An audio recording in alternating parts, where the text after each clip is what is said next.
Om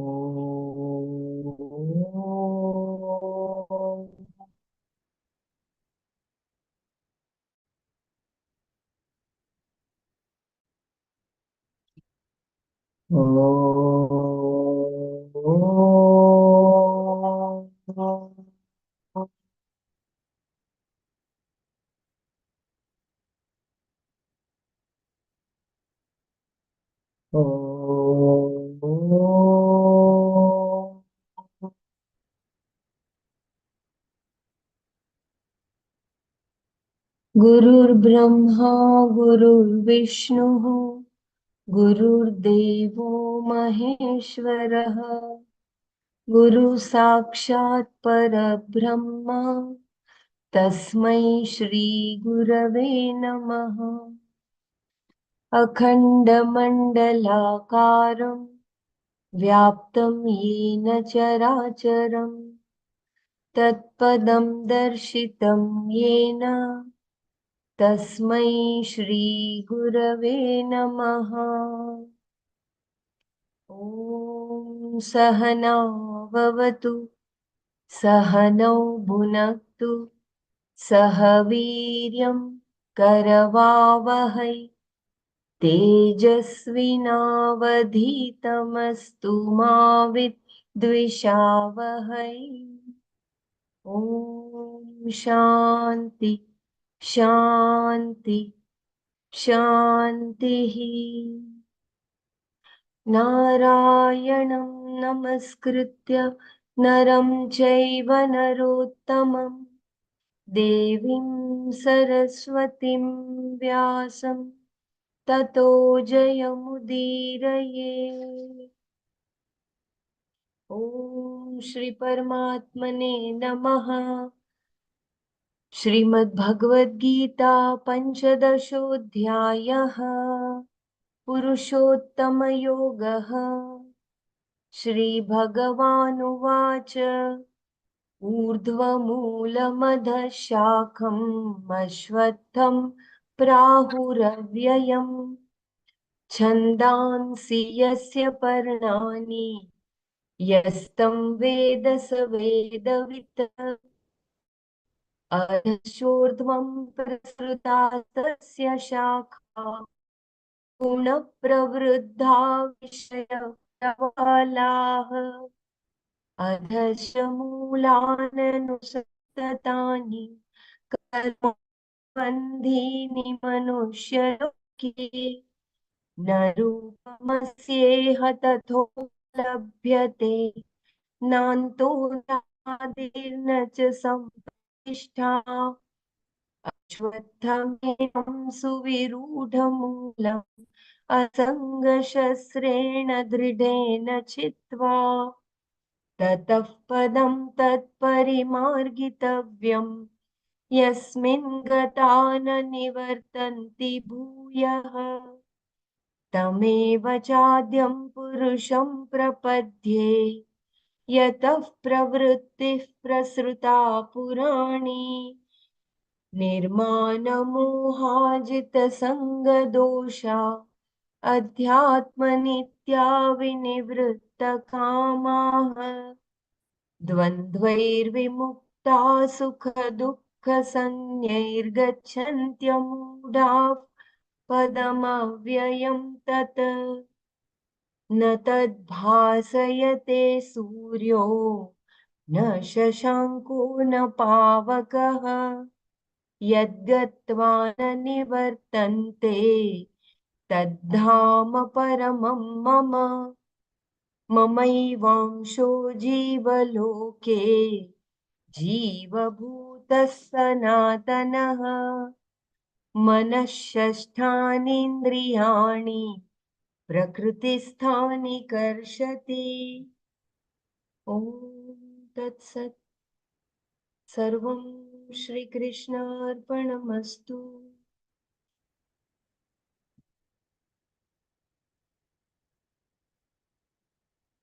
Just give me 2 minutes. I'll share the screen.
I will just quickly browse through. I think I have completed the first verse. I completed yesterday the first verse. I'll just read the last paragraph. If you want to repeat anything, please do let me know.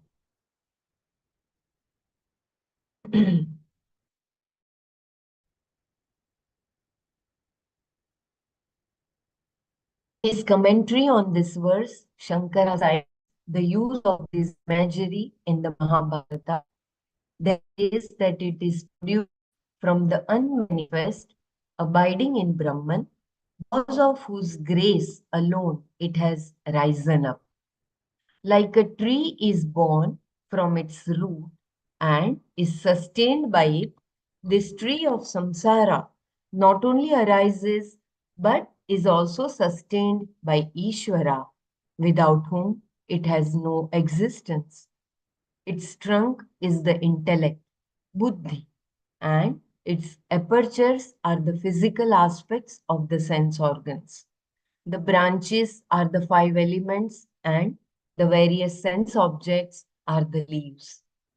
Dharma and adharma, meaning punya and papa, are its flowers, which give rise to fruits in the form of pleasure and suffering, sukha and dukkha. As the birds live in the tree, the jiva depends entirely upon this tree of samsara. Its original root is Brahman, and so is its expression. It is non separate from Brahman. Not only is one tree Brahman, there is a whole forest of trees which is Brahman. And the one who roams in the forest of Brahman is also Brahman. But he doesn't know it. Therefore, the tree of samsara is to be destroyed by the sword of knowledge. Then one gains the state of reveling in oneself, and from that he does not return. All three principal sources of Brahma Jnana use this illustration. In the Shruti, we see it in Kathopanishad, in the Smriti, here in the Gita. And Shankara has quoted the Itihasa Purana Mahabharata where it appears. Mahabharata is an epic Itihasa, but it can also be called a Purana. A Purana, however, is never called an Itihasa. The one who knows this tree is a knower of the Veda. Yah tam Veda sah Vedavit, says the Lord. The main thing the Veda wants to convey is that Brahman, the substratum of samsara, is you. The one who knows this tree along with its root, Brahman, knows that everything, the entire samsara, is mithya and the root is satya. He is the Vedavita, the one who knows the ultimate truth that Vedas convey. This is the opening statement, pratigna of the chapter. By knowing the tree of samsara, along with its root, everything is known. The remainder of the chapter is to finish this and is therefore an elaboration of the original statement. Other limbs of the tree of samsara are explained now in order that we may understand what it is and how, by knowing it, one becomes the knower of the Veda. अधर्षूर्ध्वं प्रसृतास्य शाखा गुणप्रवृद्धा विषयप्रवालाः अधश्च मूलान्यनुसन्ततानि कर्मानुबन्धीनि मनुष्यलोके Tasya, its shakhaha, the branches. Guna pravruddhaha, that are augmented by the gunas. Vishaya pravalaha, with the sense objects as shoots. Adha urdhvam cha, below and above. Prasrutaha are spread out. Adha cha and below. Manushya loke, in the world of mortals. Mulani, the roots. karma anubandhini as karmas that bind, anusantatani are diffused and spread out everywhere. Tasya shakhaah gunapravriddaah विषयप्रवालाः अधः ऊर्ध्वं च प्रसृताः अधः च मनुष्यलोके मूलानि कर्मानुबन्धीनि अनुसन्ततानि. Its branches that are augmented by the gunas with sense objects as their shoots are spread below and above. And below are diffused roots are the karmas that bind in the world of mortals. There is a notification. If there is breaking of voice, please do let me know. The branches of this tree of samsara. What are the branches of this tree of samsara? Some are extended, prasritah, downward, adha, while some of them go up, urdhvam. Above are all the celestial beings. This means that even Indra, Brihaspati, Prajapati, and all other devas up to Brahma, Brahmaji, are within samsara. In Taittiriya Upanishad, they are contrasted with the wise person who is not destroyed by desire and is therefore free from samsara. The footnote says it is from the Taittiriya Upanishad. Some of the branches, on the other hand, grow down. These are the human beings, animals, and even stationary living beings like trees. All of them, those that extend up and down, are nourished by the three gunas. Guna pravriddhaha. The constituents of Maya with Brahman is their material cause. Maya is the material cause that has undergone change to become this entire Jagat, Parinami Upadana Karana. But Maya has no independent existence apart from Brahman.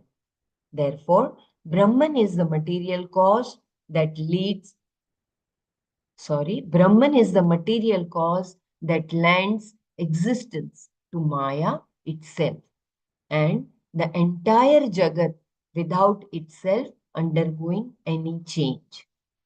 Therefore, Brahman is called the Vivarta Upadana Karana. Because of the gunas, there are karmas, and because of the karmas, one acquires bodies. Whether they are above or below, they are all sustained by the gunas. On a branch, there are nodular buds from which new branches can begin. These are the pravalas. In the tree of samsara, the sense objects, vishayas, are the pravalas. Desiring these sense objects, one will undertake new karmas because of which one will gain a new body.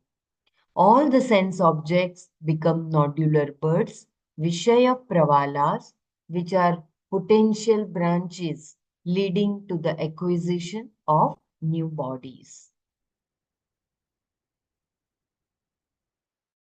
As long as the sense objects, body, mind, intellect complex remains, till then, Punarapi Janamam, Punarapi Maranam. The cycle continues. The taproot of this tree of samsara, as we have seen, is Brahman with the power of Maya. The secondary roots coming down from the branches, Adaha cha Mulani, are the binding karmas, Karmanubandhini, in the world of mortals, Manushya Loke. All the accumulated favorable and unfavorable karmas waiting to manifest and the new karmas being done now form the secondary roots. These are the karmas born of ragas and dveshas, yielding unseen results, adrishta phalas, which must fructify. They are extended everywhere, anusantatani, and keep this tree of samsara alive. It looks as though the tree of samsara is deeply rooted, but fortunately it is like a dream. That is, it is mithya. Only the root, Brahman, is satya. Everything else is mithya. Bhagavan shows the real nature of samsara and how it can be uprooted in the next verse. न रूपमस्येह तथोपलभ्यते नान्तो न चादिर्न च सम्प्रतिष्ठा अश्वत्थमेनं सुविरूढमूलम् असङ्गशस्त्रेण दृढेन चित्वा. I think there is continuous breaking of voice. There is a notification. Please let me know if it is disturbing. I'm just repeating what we did yesterday. Iha, tatha, as it is here. Asya, its rupam, form, na upalabhyate, is not perceived. Asya na antah, it has no end. Na cha adihi, and no beginning. Na cha sampratishtha, and no continuance. Suvirudha its roots are well entrenched. Ainam ashwatham, this ashwatha tree. Dridhena, firm. Asanga shasrena, with the weapon of detachment. Chitva, cutting. Iha tatha asya rupam na upalabhyate, asya na antah na cha adihi na cha sampratishtha. Suvirudhamulam ainam ashwatham dridhena asangashasrena chitva. Tatah padam tat parimargitavyam yasmin gata na nivartanti bhuyah तमेव चाद्यं पुरुषं प्रपद्ये यतः प्रवृत्तिः प्रसृता पुराणी. Tatah, after that, yatah, from whom, purani, ancient, pravrittihi, the creation, prasruta, has come forth, yasmin, into which, gatah, those who have gone, bhuyah, again, na nivartanti, do not return. Tameva cha adyam purusham. To that person alone who is in the beginning, prapadye, I surrender, tata, that, padam, and parimargitavyam is to be properly inquired into. Tata yatah purani pravrittihi prasruta yasmin gataha bhuyah na nivartanti tamev chadyam purusham prapadye tatah padam parimargitavyam. Its form is not as it is perceived here. It has no end, no beginning, and no continuance in between. After cutting this Ashwatha tree, whose roots are well entrenched with the firm weapon of detachment, then that end into which those who have gone do not return again is to be properly inquired into with the attitude that I surrender to that Adi Purusha alone from whom the ancient creation has come forth.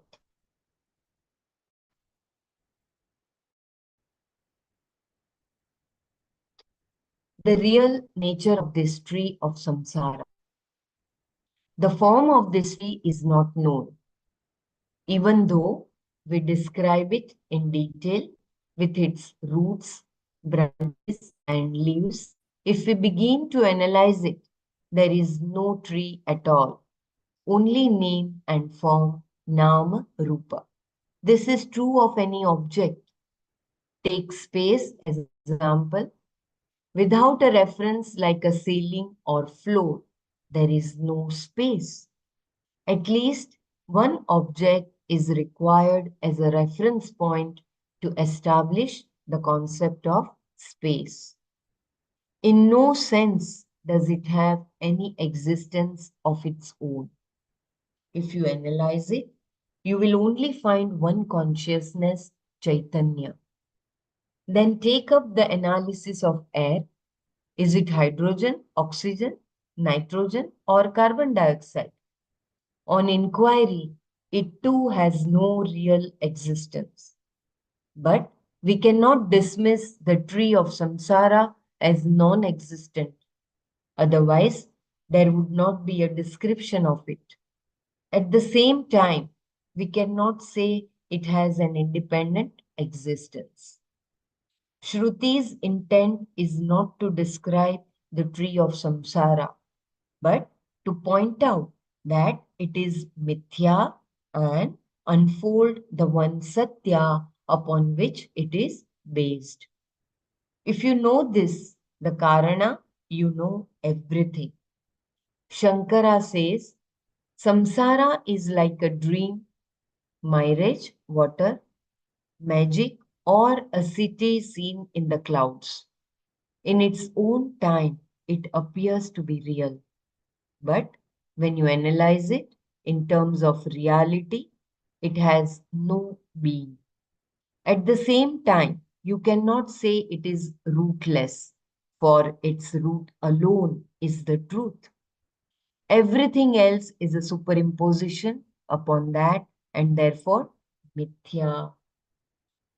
Thus, Bhagavan says that in the form in which it has been described, this samsara is not available. Nirupam asya iha tatra upate. This can be viewed in two ways. If we look at it from the standpoint of Param Brahma, there is only one vastu.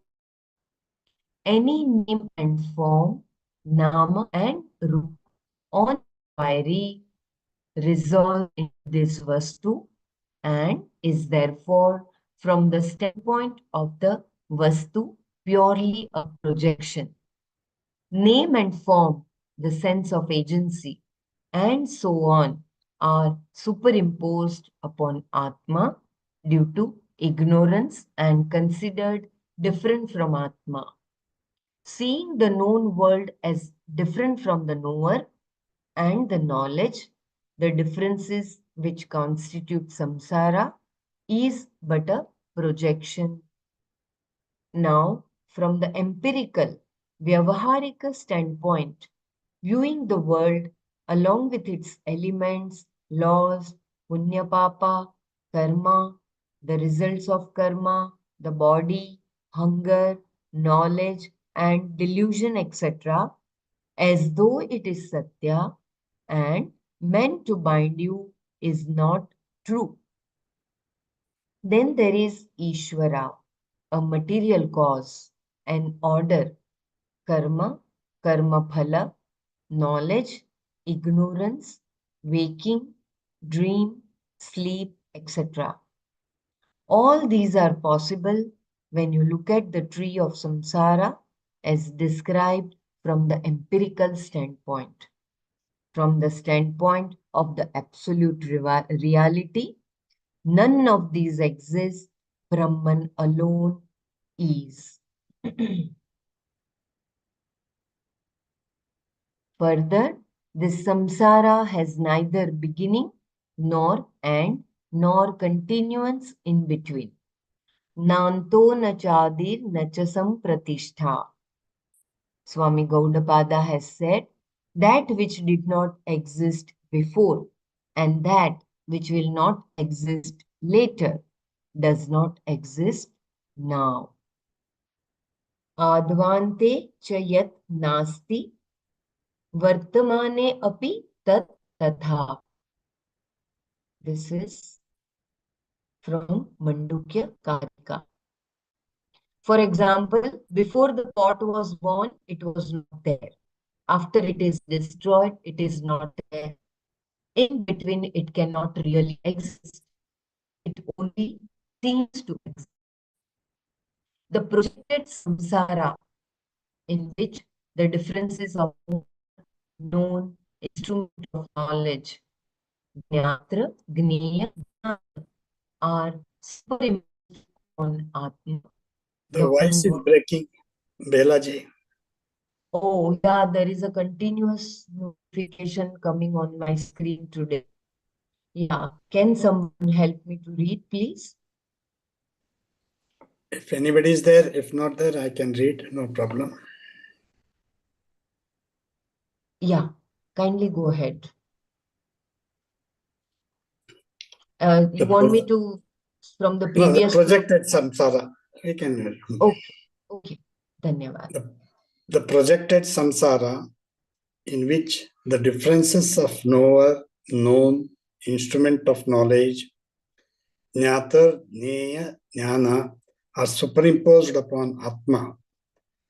The one Vastu certainly has no beginning or end.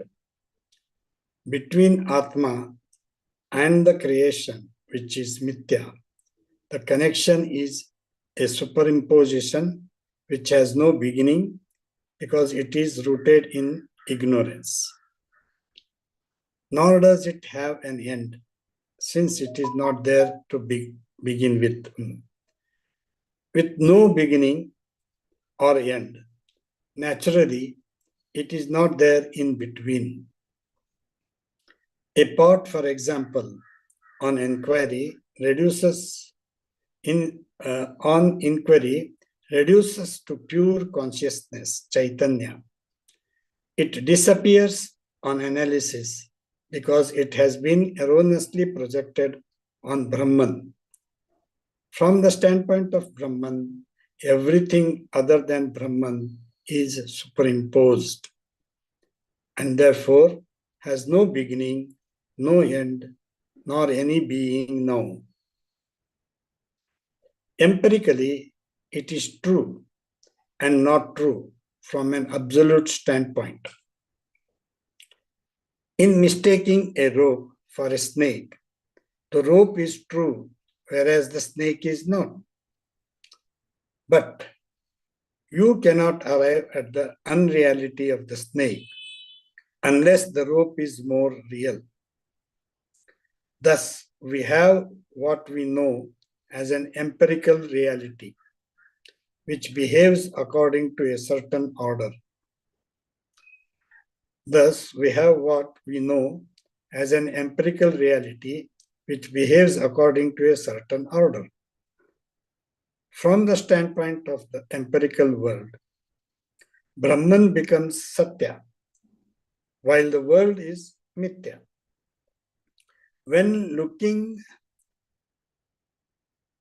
at the world as something entirely different from Brahman, duality is real. The jivas are many, each one different from the other, and therefore the world becomes the cause for the fear. Death and disease and everything else becomes real, not mithya. If the world is seen as mithya, it is true empirically, but it is not satya. Without that vision, there is samsara. How can samsara be negated? By seeing its true form. By seeing its true form. Shankara says its nature is such that it perishes as it is seen. Drashta nasta subhava. Even as we are seeing it, it is gone. We have no way of keeping an object in the same form as it is at this moment. In the next moment, it will inexorably change. Because of this also, it has no beginning, no end, no being of its own. From standpoint of Brahman, it has no reality whatsoever. Once you analyze an object, it disappears into the vastu. Although we may say that this body was born at a given time, we cannot say samsara was born. Even empirically, since the creation passes from unmanifest to manifest and again to unmanifest and so on. It has no beginning, much less a being of its own. When you go to sleep, the whole thing disappears. And even while awake, it is never the same. It keeps changing and disappearing. Even though he has said it has no continuance, in the next line, Krishna says it is very well rooted. It is suvirudha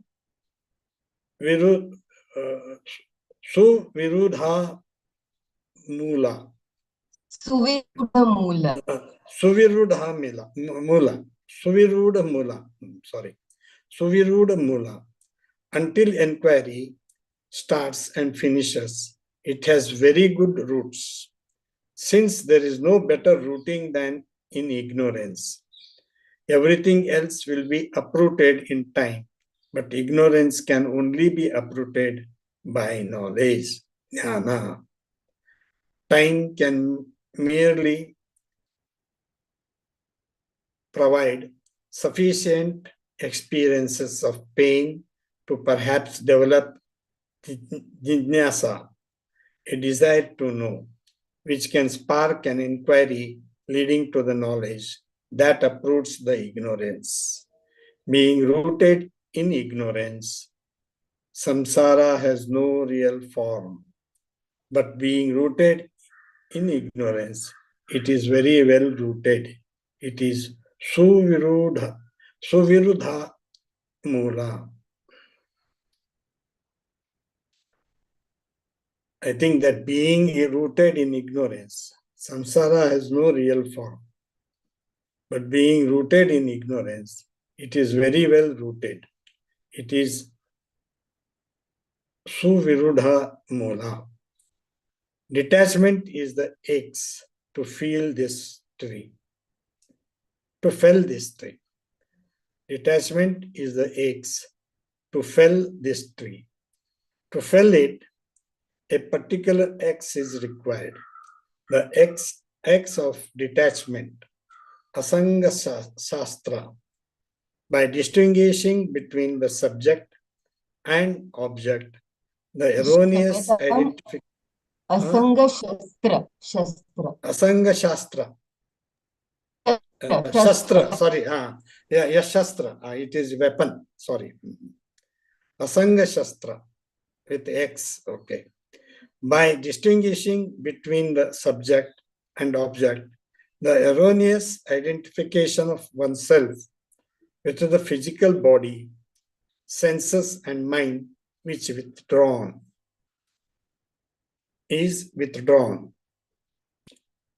To fell it, sorry, one more time, I repeat. To fell it, a particular X is required. The X of detachment, asanga shastra. By distinguishing between the subject and object, the erroneous identification of oneself with the physical body, senses, mind is withdrawn.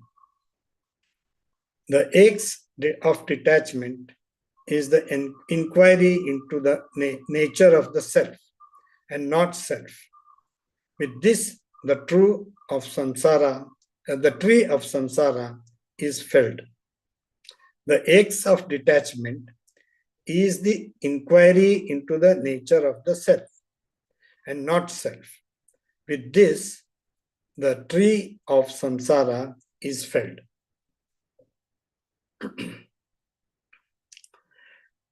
This is Atma and Anatma, that is what. The X of detachment is the inquiry into the nature of the self, that is Atma and not Anatma.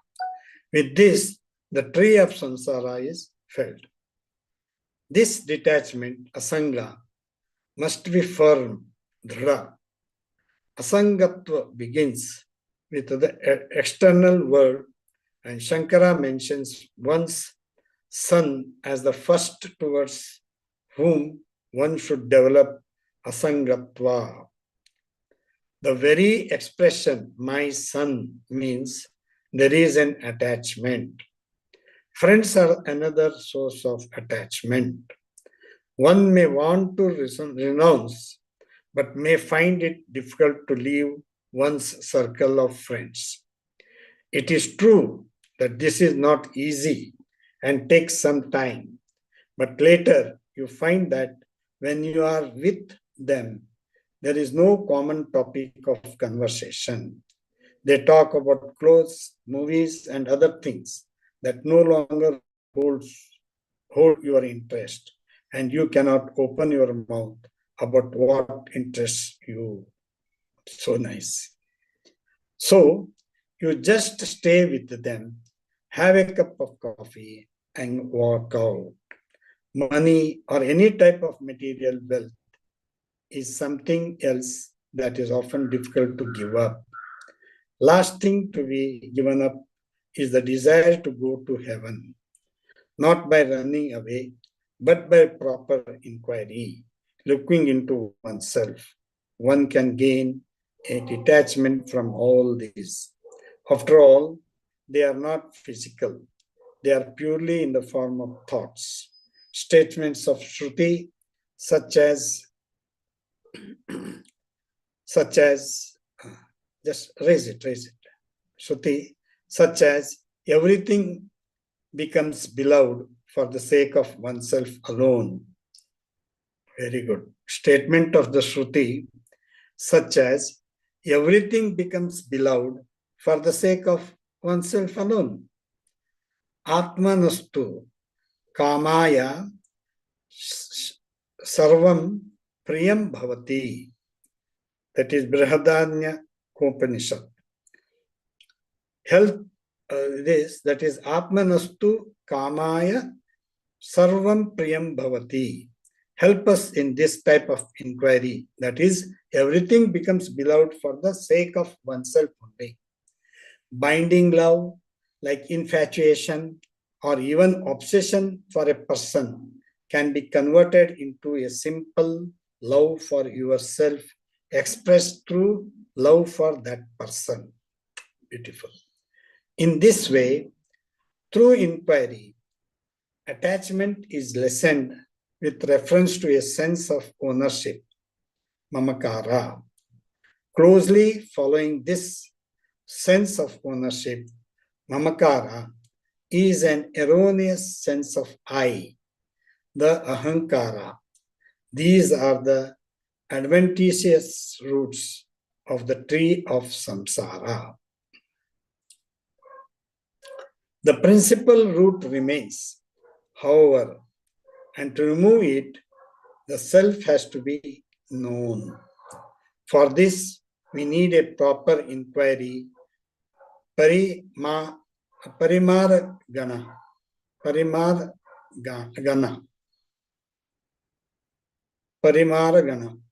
The prefix pari indicates how this inquiry has to be done. That is, with the help of some shastra and the teacher, that is here shastra, sorry. With the help of the shastra and the teacher. In this manner, with the help of the teacher, the shastra vakya, mahavakya, equating Brahman, the cause of creation, with the self, has to be properly inquired into and understood.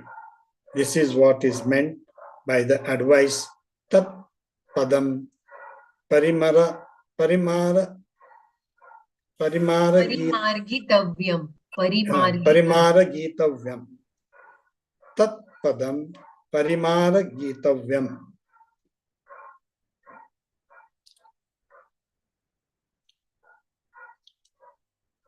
I think this is new from yesterday's, okay? Do you wish to repeat, Sureshji? Which one? Anything you need? Anyone wants to repeat, kindly let us know so that. Yeah. No, we have done this yesterday. We have repeated it again. So no problem. So this is from the new now. The axe has to be sharpened with viveka and strengthened by purushartha nishchaya. Mere detachment is not enough. Without something positive, there is repression, and you will find yourself detaching from one thing only to get attached to something else. Without something positive, there is repression, and you will find yourself detaching from one thing only to get attached to something else. Given the nature of the pursuit, this is likely to be something unhealthy, like an ideal. So Shankara says firmness is required with reference to Purushartha, the human pursuit. See, when we detach something, we will be attached to something else, To detach something, see, now I want to leave coffee. So I will start drinking something cold, So like that, it starts. Instead of that, Shankara says, firmness is required with reference to Purushartha. If you want to detach, we have to be very firm. I will not take from this time now. That is what, any coffee or tea or something like that.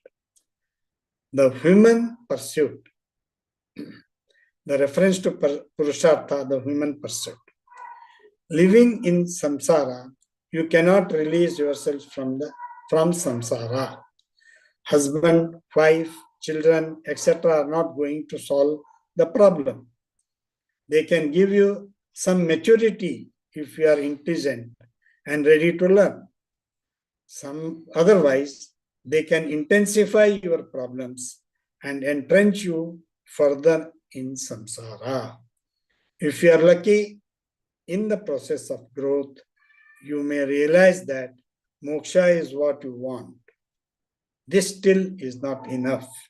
That desire to be free must be converted to a desire to know jnana. This, Shankara says, has to be the commitment, nishchaya. The understanding that moksha is in the form of the knowledge is not an ordinary thing and is arrived at only with a lot of viveka. A desire to be free is converted into a desire to know, that is jnana. Very good. Anything to be repeated, you can tell. That is why the analysis of the Vedanta Shastra, that is Uttara Mimamsa, please go down, that's first. That is Brahma Sutra. It is taken from the Brahma Sutra. That Uttara Mimamsa begins with Atho Brahma Jnasa as the first sutra, means thereafter, therefore, an inquiry into Brahman has to be done.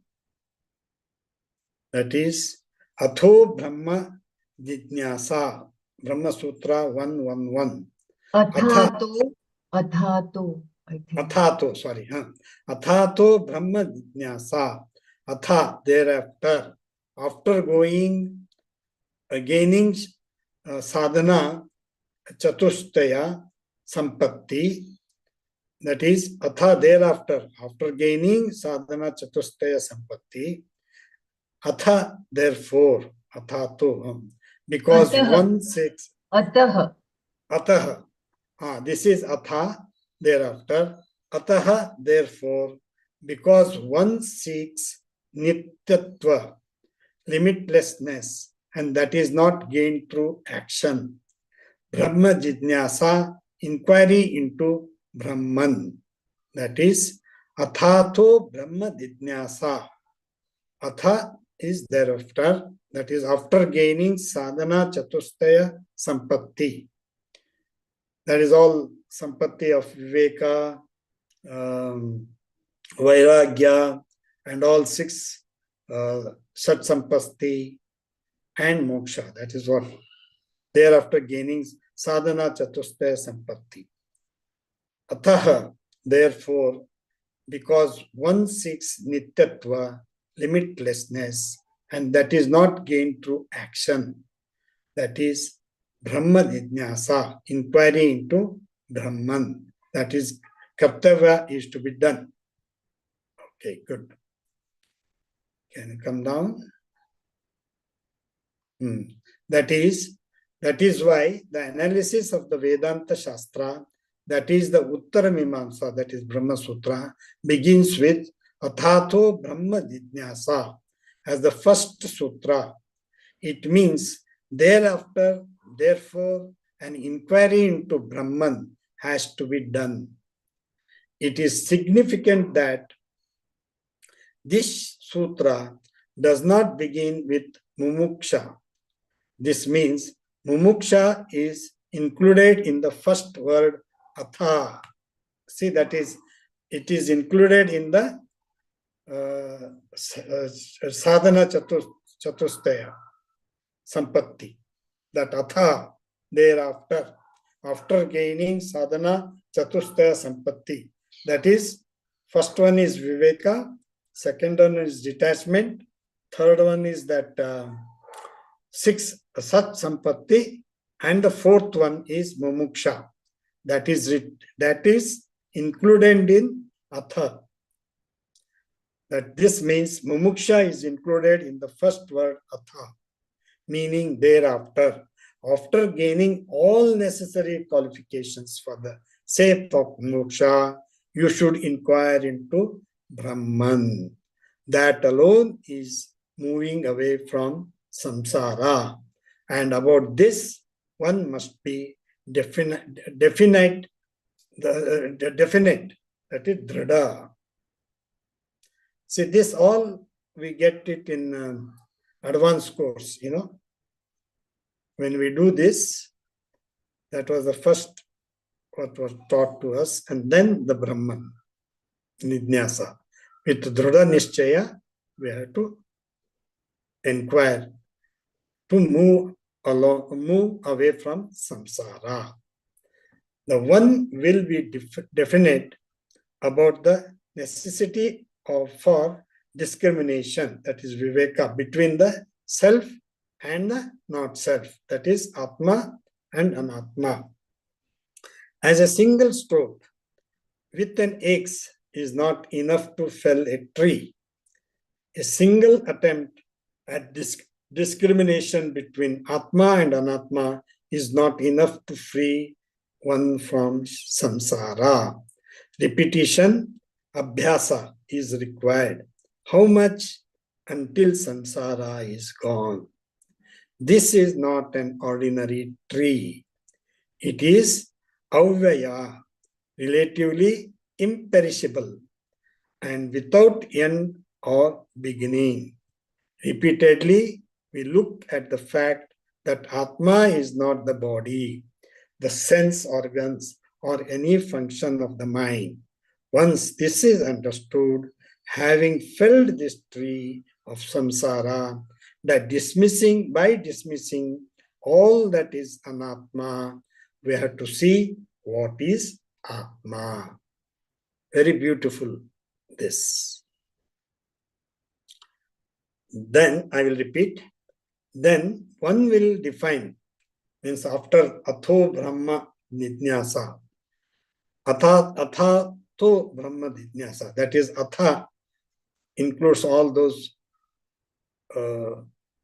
sampatti, four sampattis. Then one will definite about the necessity for discrimination between the self and not self. A single stroke with an axe is not enough to fell a tree. A single attempt at discrimination between Atma and Anatma is not enough to free one from samsara. Repetition, Abhyasa is required. How much? Until samsara is gone. This is not an ordinary tree. It is avyaya, relatively imperishable and without end or beginning. Repeatedly, we look at the fact that Atma is not the body, the sense organs, or any function of the mind. Once this is understood, having filled this tree of samsara, by dismissing all that is anatma, we have to see what is atma. The end, gaining which there is no return, should be inquired into. Now, we are looking at the meaning of the word tvam, you. Only here will the teaching work. Satyam Jnanam Anantam, Brahma, has to find its mark only in the innermost self, Pratyagatma. Then the end that is achieved is one from which one will not depart. Otherwise, the jiva, no matter where he goes, is always a nomad. Even if he sets up a residence in heaven, he will eventually leave and go somewhere else. Here, however, there is no further travel. Therefore, Lord says, Yasmin gata na nivartanti bhuyaha. Yasmin gata na nivartanti bhuyaha. Those who have reached this end do not return again to this samsara. That Brahman, which is the end to be achieved, from which there is no return, is Adya, the one who is in the beginning, before all creation. The Brahman, which is the end to be achieved, from which there is no return, is Adya, the one who is in the beginning, before all creation. Just as before the pot there was clay, all this was existence alone in the beginning. That existence is the person Purusha, out of whom everything has come. By using the person Purusha, Bhagavan establishes that it is a conscious being and at the same time complete Purusha. The person who obtains this body is the unborn person that was there before the creation. To him, the Jiva says, I surrender, prapadde. If that surrender is complete, only the Purusha is there. So beautiful. You need any repetition? Please tell me. The false person. Could you please repeat this paragraph? It is so beautiful. It's so beautiful, really. That Brahman, which is the end to be achieved, from which there is no return, is Adya, the one who is in the beginning, before all creation. Just as before the pot there was clay, all this was existence alone in the beginning. That existence is the person, Purusha, out of whom everything has come. By using the word person, Purusha, Bhagavan establishes that it is a conscious being, at the same time complete Purusha. The person who obtains this body is the unborn person that was there before the creation. To him, Jiva says, I surrender, prapadde. If that surrender is complete, only the Purusha is there. So good. So we just surrender and completely, only we also become the Purusha. That is what it is. If that surrender is complete, only the Purusha is there. So this Jiva dissolves with the Purusha. That Prapadde, it is complete surrender. Only the Purusha is there, which is from the beginning, Adya. That false person alone can be surrendered, not the real one. Very good. Once the negation of that anatma is done, only the innermost self, pratyagatma, remains, who is nothing but Param Brahma, called here Purusha. This is the person from whom the creation is sent forth. Pravartitaha Purusha. Pravartitaha prasrata. Prasrita. Prasrata. That is, this is a person from whom the creation is sent forth. Pravartita prastrata.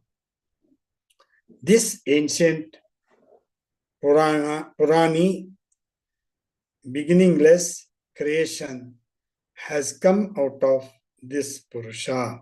By surrendering to him, one may successfully inquire into the nature of oneself, first dismissing all that is not the self. The very inquirer surrenders to the Purusha, from whom everything has come.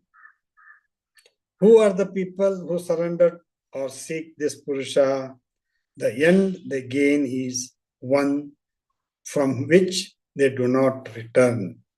Na nivartanti bhuyaha. What are the qualifications of those who can gain such an end? Beautiful.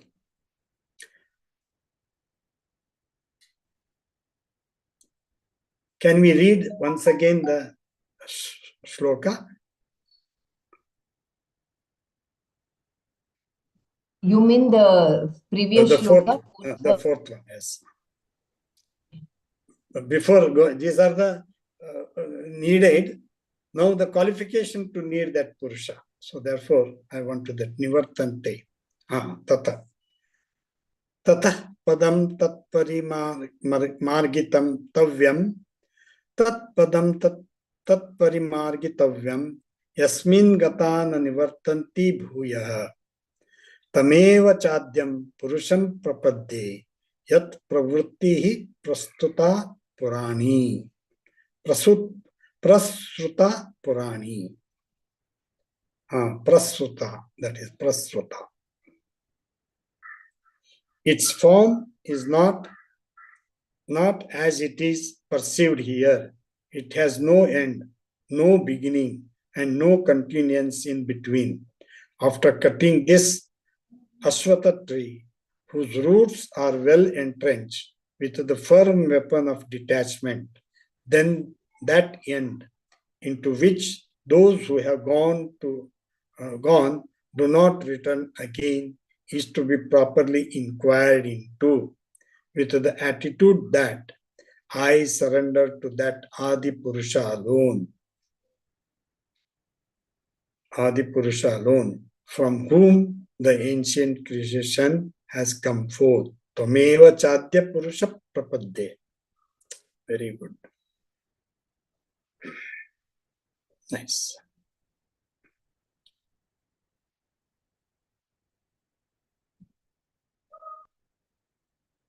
Yeah.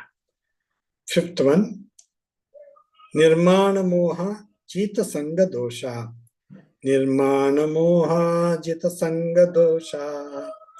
Adhyatma nitya vinivrutta kama. Dvandvair mukta sukha dukkha sangnaihi.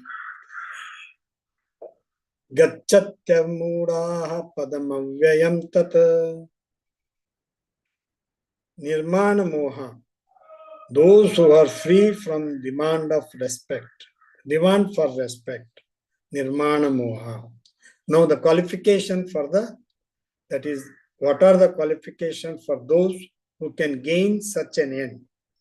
Nirmana moha, those who are free from the demand for respect. That is, we have no amanitvam, same.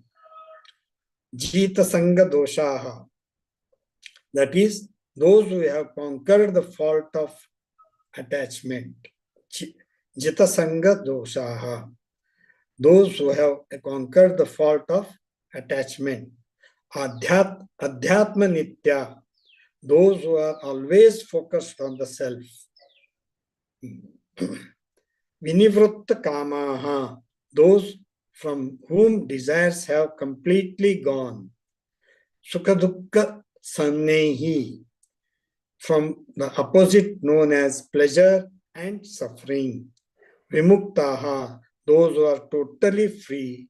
Amudaha, those who are not deluded. That avyayam padam, imperishable end, gachanti, they go to. I can read the Sanskrit, this one. Nirmana moha jita sanga doshaha adhyatma nityaha vinivritta kamaha sukha dukkha sannei dukkaihi vimuktaha amudaha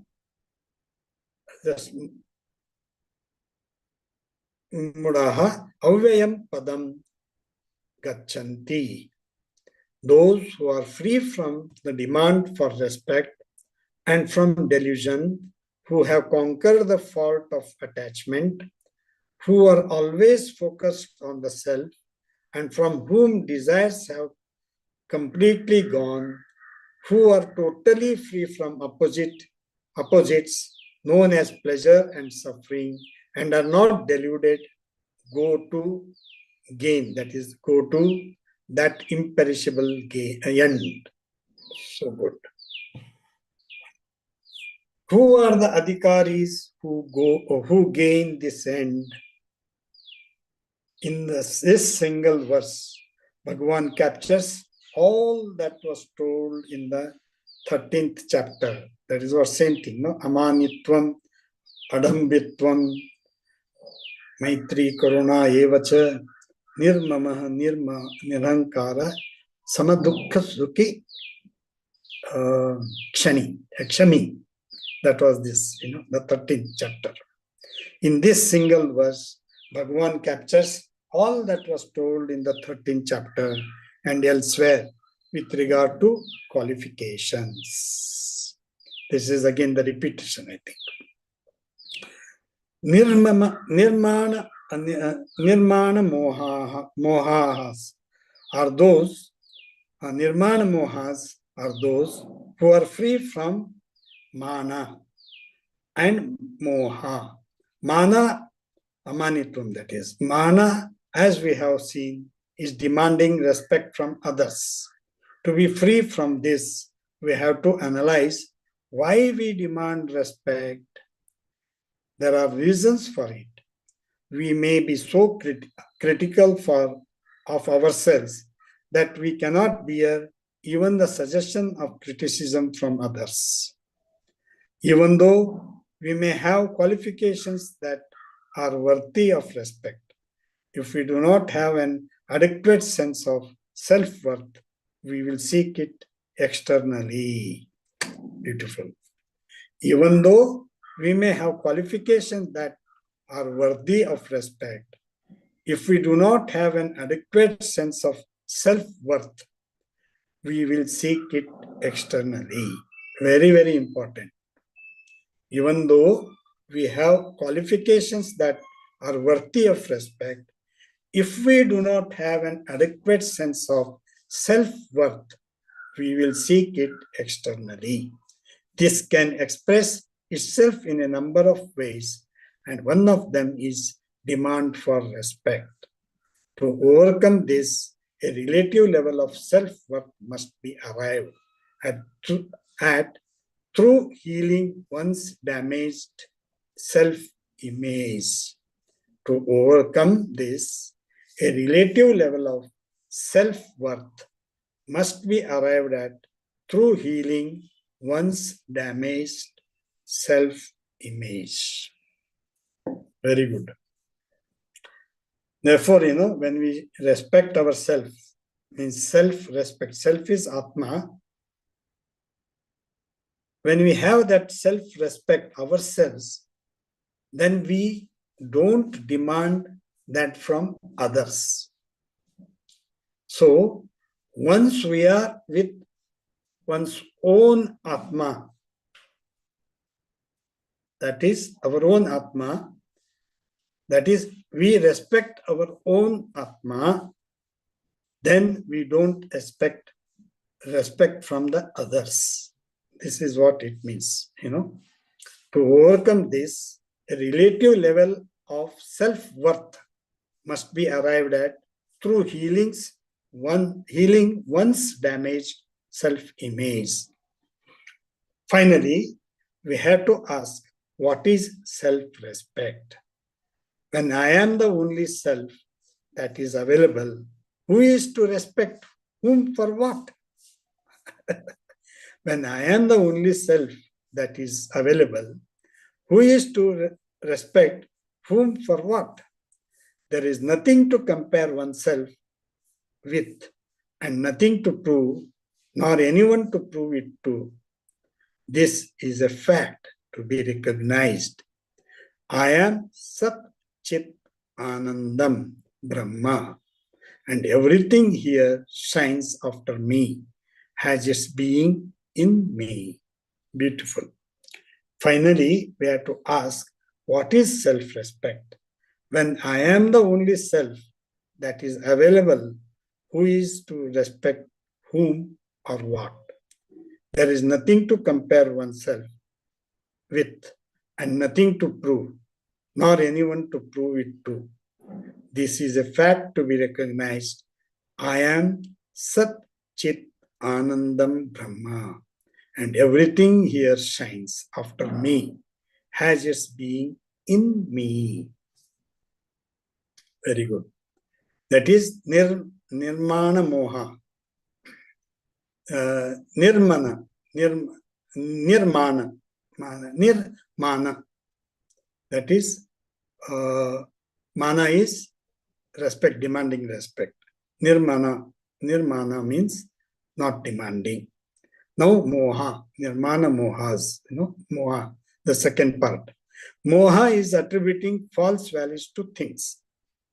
We superimpose upon objects and situation values which they do not have, and thus eventually feel disappointed. Due to a delusory set of values, we look at the world without being dispassionate. Being vichara, by vichara, proper inquiry, we can gain a capacity to see things as they are. Thus, those who have freed themselves from a demand for respect and from objectivity are called nirmana mohas. Moha means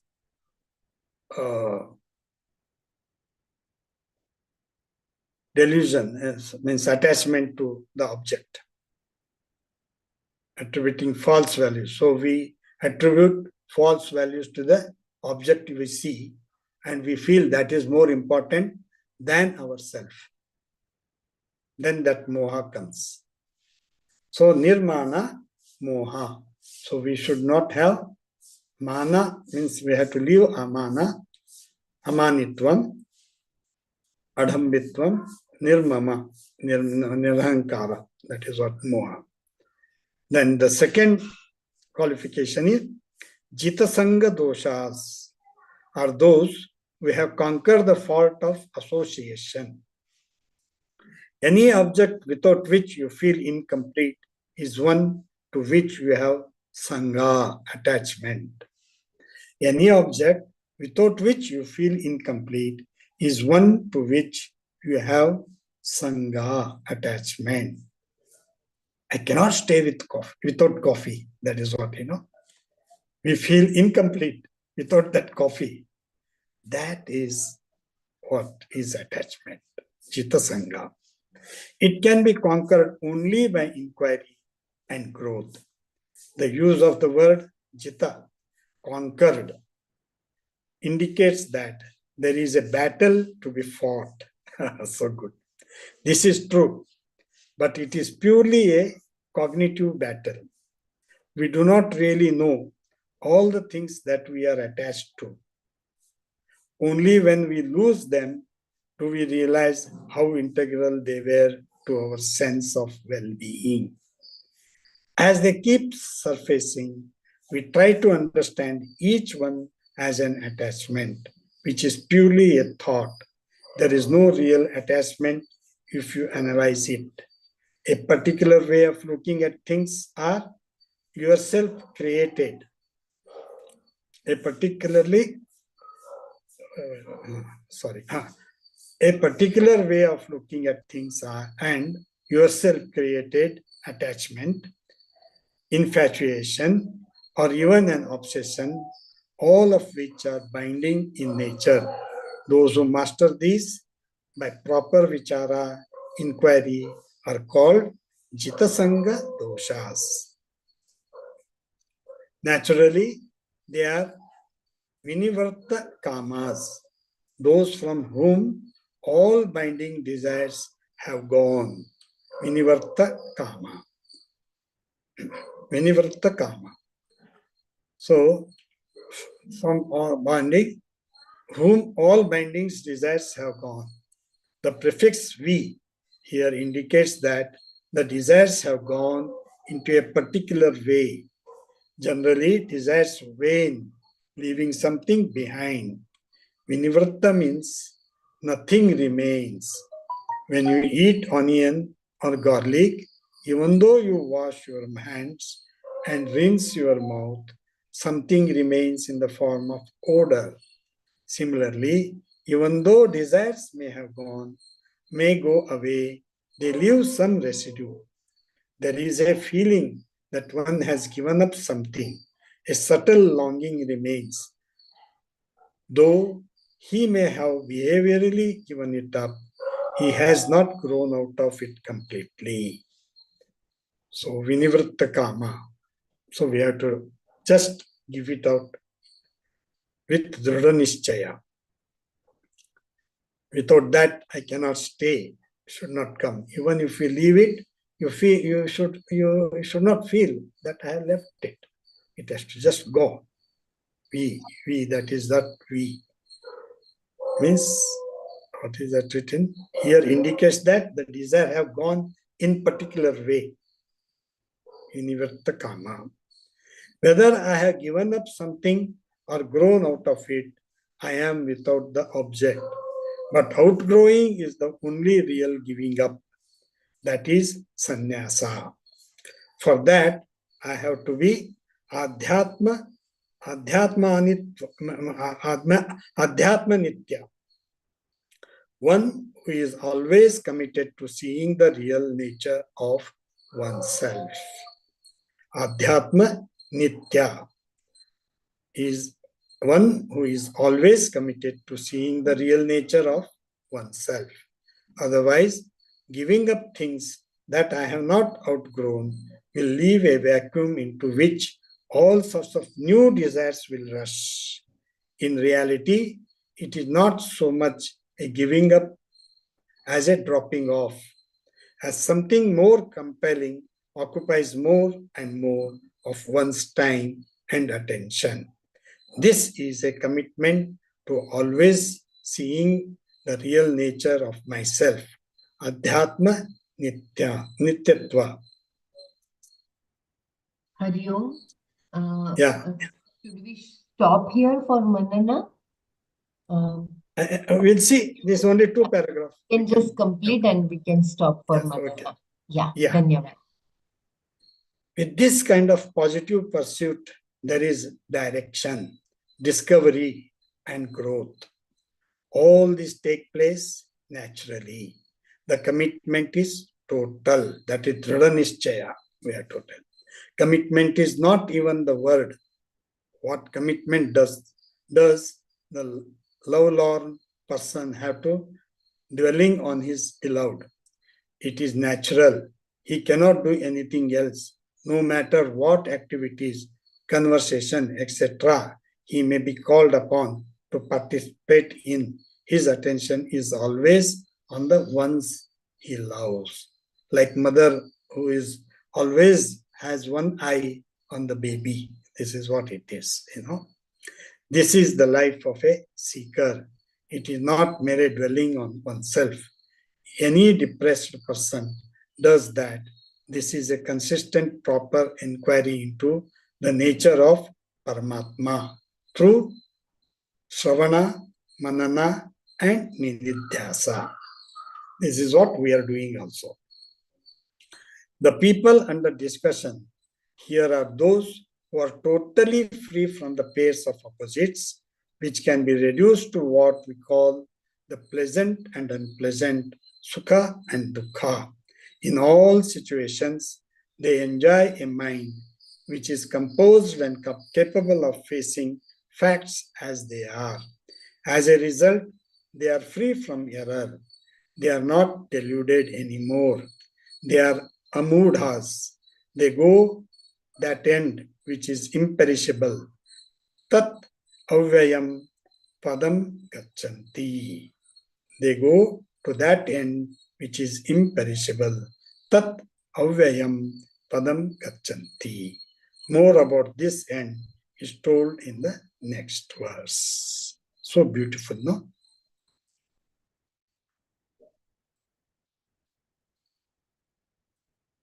I can read one more time this verse. Nirmana moha jita sanga dosha adhyatmi nitya vinivrutta kamaha dvandair muktaha sukha dukkha sannyayi gacchantya mudha padamavyayam tata. So beautiful. Those who are free from demand for respect and from delusion, who have conquered the fault of attachment, who are always focused on the self, and from whom desires have completely gone, who are totally free from opposites, known as pleasure and suffering, and are not deluded, go to imperishable end. Beautiful.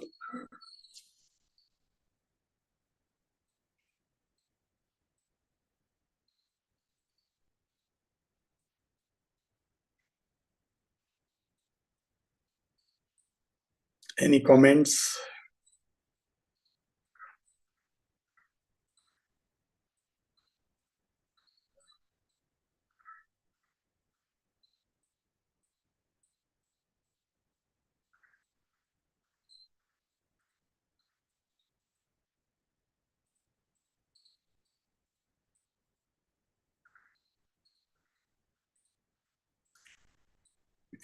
This Purusha is Adi.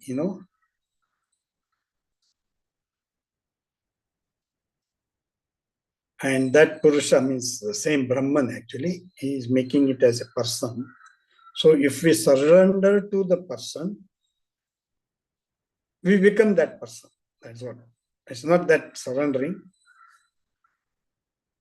It's completely because we are always having dualities. So Krishna might have created this person, Purusha, as an ideal Purusha, which was in the beginning before the samsara. And if we surrender to that Purusha, we become that Purusha itself. Okay.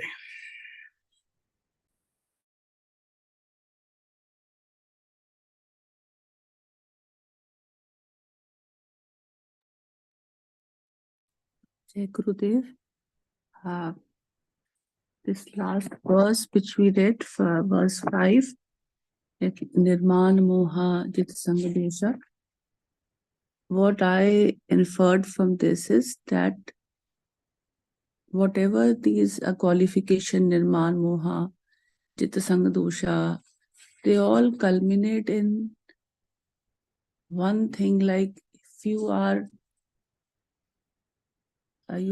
having a commitment to know yourself, your real nature, through the help of this Shastra knowledge, then these qualities will spontaneously be coming to you, because you will be always attached to that knowledge, imbibing it, and having this that base. You will be always at the base. You will not be attached to all the materialistic world outside. So it is that important is that we should have a daily practice, as we are doing from last 2 years, and this is why that shift has happened, because we are consistently being a part of this knowledge, and that has made a lot of shift in our mind, in everyone's mind, I think. And these qualities will come automatically. You don't have to enforce it. That I was just inferring from this. Yeah, thank you.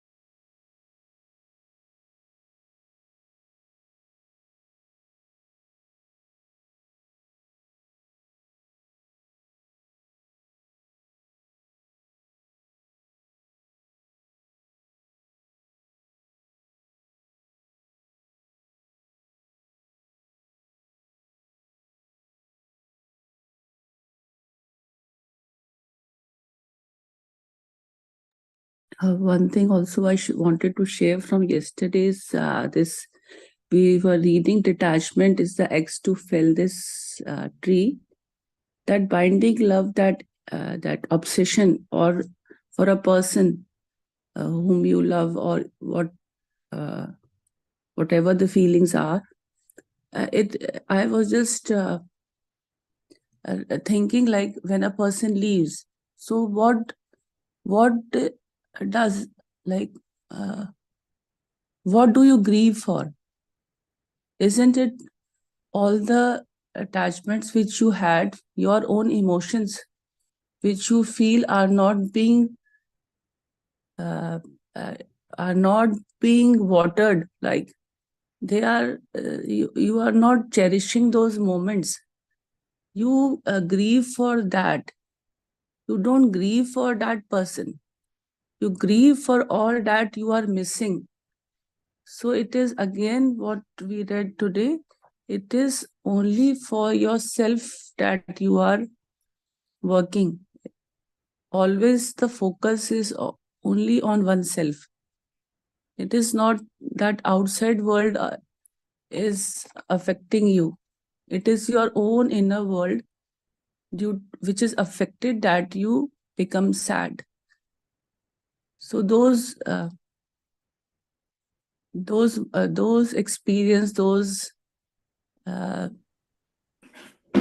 memories, though, that which you like, the connection between two persons, which suddenly got disrupted, that thing affects the person.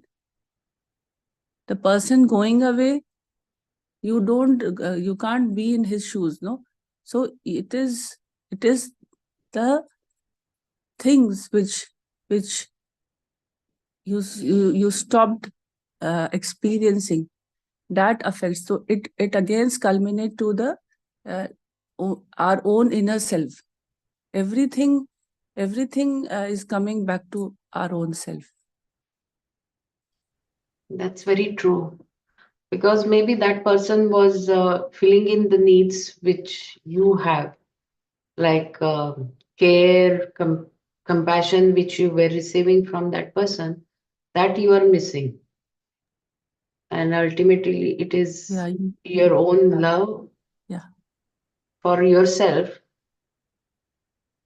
Yeah, that's very true.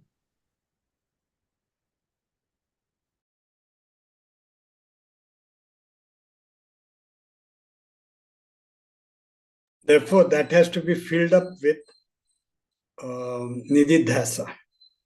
He has told, no? When we lose something, we have to, yes. Sorry, I have to go little, please. Someone has come.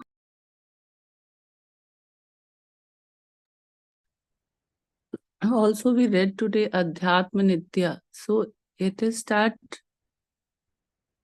in that paragraph also we read, no, that how that you give up like outgoing from a particular demand. Like if you really want to give up, you have to outgrow from it. That is sannyasa. So it is that giving up things, or in if you relate in relation it to the relations also, like you outgrow from that. You don't get caught up in that you develop a moha for in particular relation also. You outgrow from that and you be with yourself and analyze. So you will see that it's more you are coming more close towards yourself, and that give you more peace rather than you get entangled with some relation deep. So that causes pain. But if you be with yourself and you realize and you be your real nature, that give you that you literally outgrow of that relations also. And there won't be any like you won't feel any vacuum also. You will feel full. The more you are closer to yourself, the more fullness you have, and the more you seek comfort and demand respect, or seek any type of emotion from outside world, the more you will be like you will be in a turbulent the emotions, or the inner peace would be gone rather. Now, when you are with oneself, then you are purna, full. So you don't feel for something else. So purnamadam, purnamidam, purnat purnamadachyate. So beautiful, all words.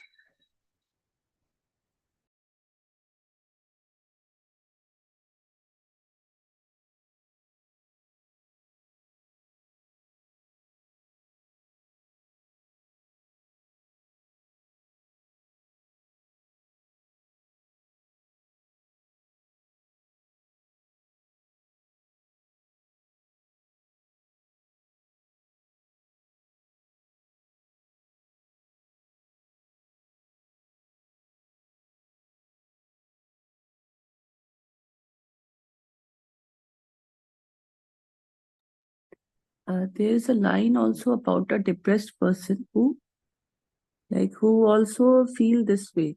We read in the second last chapter where that Shravana, Manana, and Nididhyasana was mentioned. In that, with this kind of positive pursuit, there is a direction, discovery, and growth. all these take place naturally. The commitment is total. Commitment is not even the word. What commitment does the lovelorn person have to dwelling on his beloved? It is natural. He cannot do anything else. No matter what activities, conversations, etc., he may be called upon to participate in, his attention is always on the one he loves. This is the life of a seeker. It is not mere dwelling on oneself. Any depressed person does that. So, is it related to like a depressed person? He will be in his own thoughts of like the thought which is depressing him, or like is it implying something else? I could not follow that whole part. No, I remember Guruji telling, he says, the simple formula for depression is think of yourself. Self means uh, not the Atma, it is what about me. If you start thinking what about me, you will be surely get depressed. That is what Guruji says, And I think the answer lies in that. Yeah, right. He is always concerned about himself. What will happen to me? What is next to me? What is there? That in the fear and in that, So naturally, you will become simple formula for depression. I give you this. You start thinking about what about me? That is what you will. So this is what is the reverse of it. Yeah.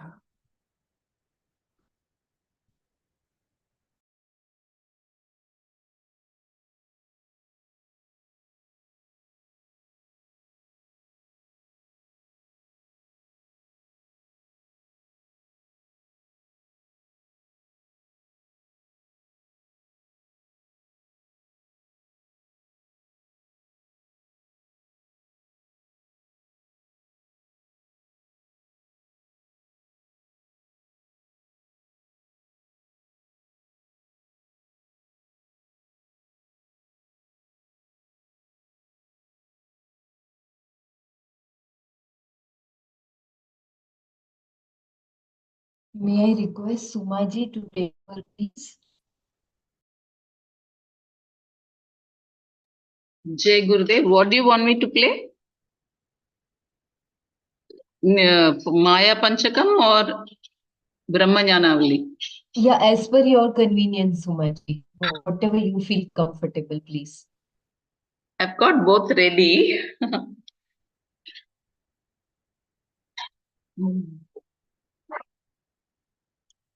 Okay, I'll play Brahmanyanavali.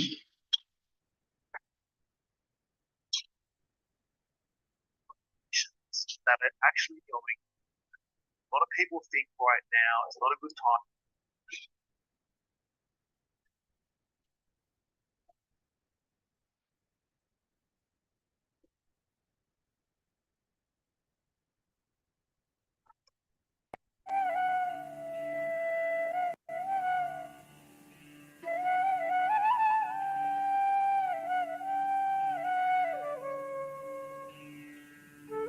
Signal here?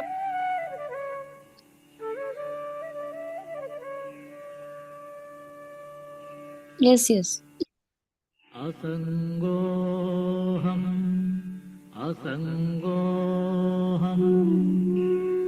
असङ्गोऽहं पुनः पुनः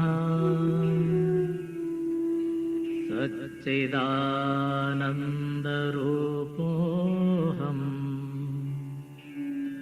अहमेवाहमव्ययः नित्यशुद्धविमुक्तोऽहम्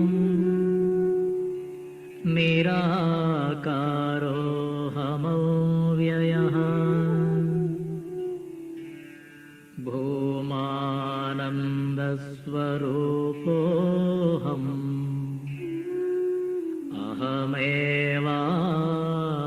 अहमेवाहमव्ययः नित्योऽहं निरवध्योऽहं निराकारोऽहमच्युतः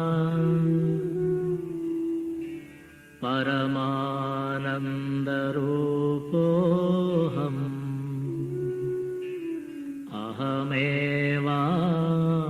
अहमेवाहमव्ययः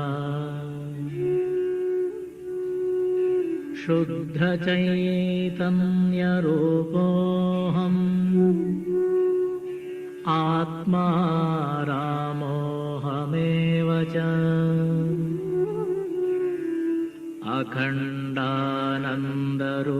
अखण्डानन्दरूपोऽहम्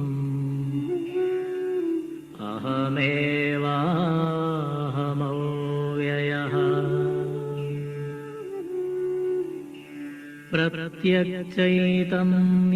प्रत्यक्षचैतन्यरूपोऽहम्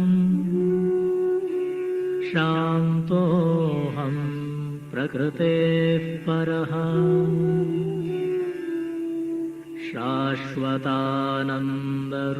शाश्वतानन्दरूपोऽहम्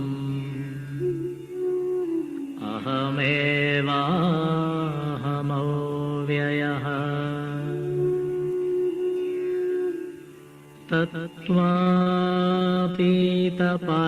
तत्त्वातीतपरात्माहम् मध्यातीतः परशिवः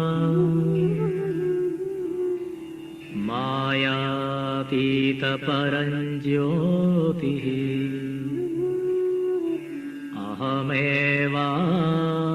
अहमेवाहमव्ययः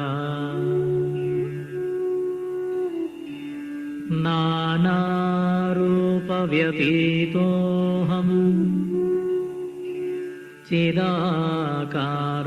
चिदाकारोऽहमच्युतः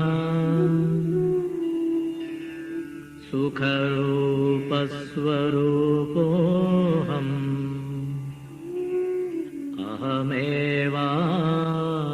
अहमेवाहमव्ययः माया तत्कार्यदेहादि मम नास्त्येव सर्वदा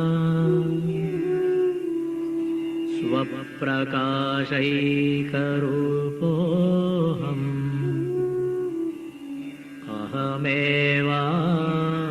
अहमेवाहमव्ययः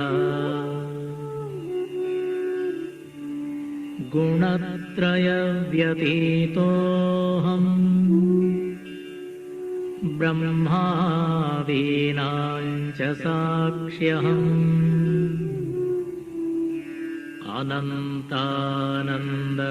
अनन्तानन्दरूपोऽहम्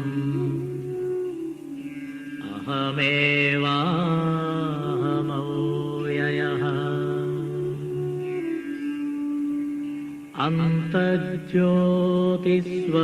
अन्तर्ज्योतिस्वरूपोऽहम् कूटस्थः सर्वगोऽस्म्यहम्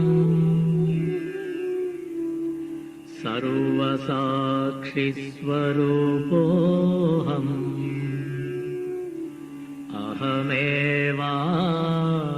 अहमेवाहमव्ययः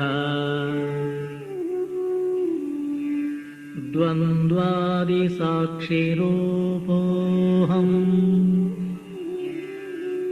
अचलोऽहं सनातनः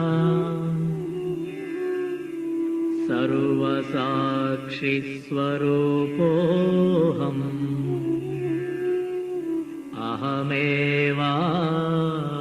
अहमेवाहमव्ययः प्रज्ञानघन एवाहम् विज्ञानघन एव च अकर्ताहम् अभोक्ताहम्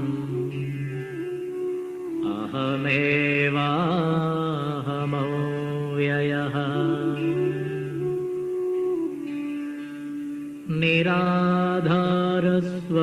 निराधारस्वरूपोऽहम् सर्वाधारोऽहमेव च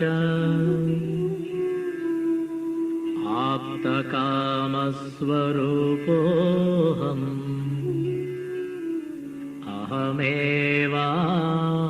अहमेवाहमव्ययः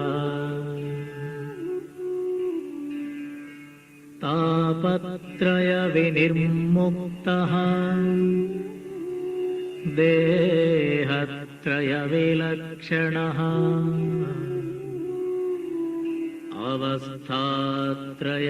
अवस्थात्रयसाक्ष्यस्मि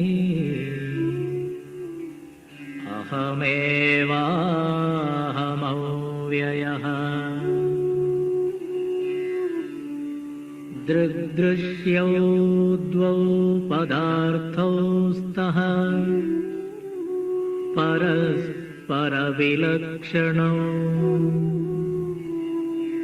दृग्ब्रह्मदृश्यं मायेति सर्ववेदान्तडिण्डिमः अहं साक्षीति यो विद्यात् विविच्यैवं पुनः पुनः स एव मुक्तः स विद्वान् इति वेदान्तडिण्डिमः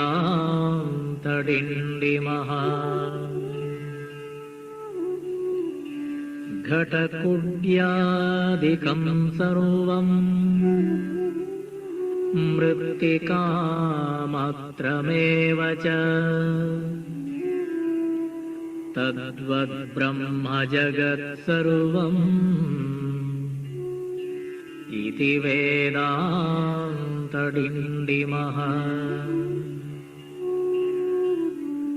ब्रह्म सत्यं जगन्मिथ्या जीवो ब्रह्मैव नापरः अनेन वेद्यं सच्छास्त्रम् इति वेदान्तडिण्डिमः